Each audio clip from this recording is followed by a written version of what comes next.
everything. One of the things that makes me different, I believe, is that when I have a property on the market, like this year, the way the market, as crazy it is right now, you really don't have to be a good listing agent to get a property sold, because you could do, there's like 10, 15, 20, 30 buyers for every house. So It's like, it's almost like... I disagree with you on that, because I feel that, we had an offer in the Galleria, 475,000, which isn't the sweet point.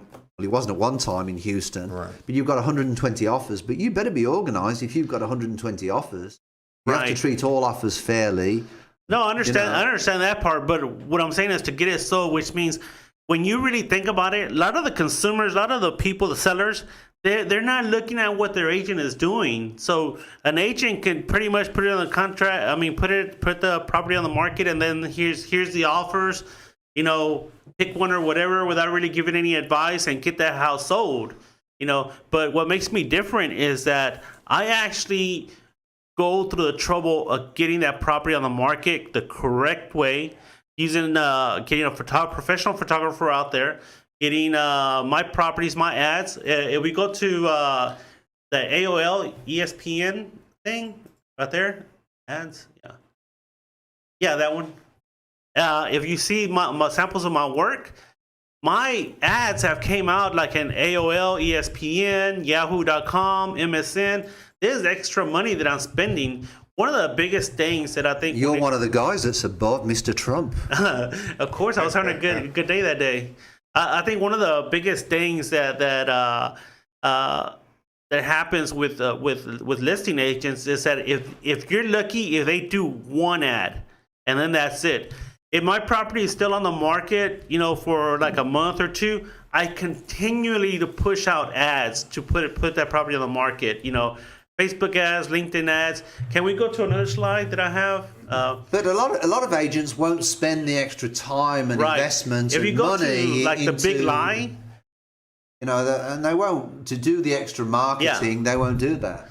So a lot of agents, when they start, talking to sellers, they say, "Hey, if you hire me, once we put the property in the market, then go to all these websites, and then if you go down, they'll even tell you, I have a list.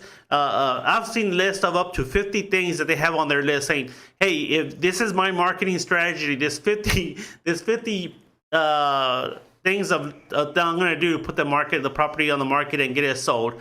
And that's just a really big lie. It is. Because they're not going to do all that. It is. Right.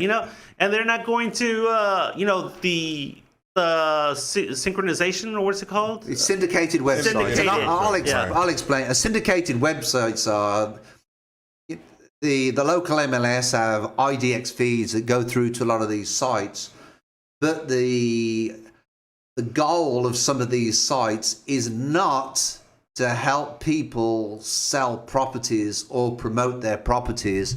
The goal of some of them sites on that list, if you go back to that list, Jack, on the top, is what they're trying to do is to sell advertising to apartments, to loan companies, and that's really what they're doing. And the amount of times, and I feel that they're deceiving the general public, and I think it needs to be stopped. But what happens is, we've got, because of the level of advertising that we have with Century 21, there's actually more with Century 21 through Reology than this. But what happens is some of the properties go through. We get calls on one property, which is 5767 East Hampton, on some of these sites. We sold it 3 years ago. Yep. And people call up and they get so frustrated at me or my office because we are advertising this property in a false manner. We even have people, clients that call up this office that say the information on Zillow and Realtor.com is incorrect, and you need to change it, because the feeds that go on to the Zillow and the Realtor.com, and some people think that even when they're on Zillow and Realtor.com, when they click on that person that's next to it, they think that that's the listing agent, but it's not. It's just the agent that's paying for advertising in that zip code. Right. And I really think it's deceiving to the client. I think it's very, very deceiving. I think, You know, the likes of Zillow and Realtor.com, I think they need to get their act together, to be perfectly honest. Right. A lot of the information is incorrect and accurate because I know that I've had 3 listings one time, and I had them on the market for like 105, 115 something, 1,000. And Zillow had it for $15,000. He's just like, no, that's incorrect. You know, I don't know how they got that number, but And then people call you up and think that Yeah. you just have the access to go change it. yeah, they're accusing me of baiting and switching, and that's not correct.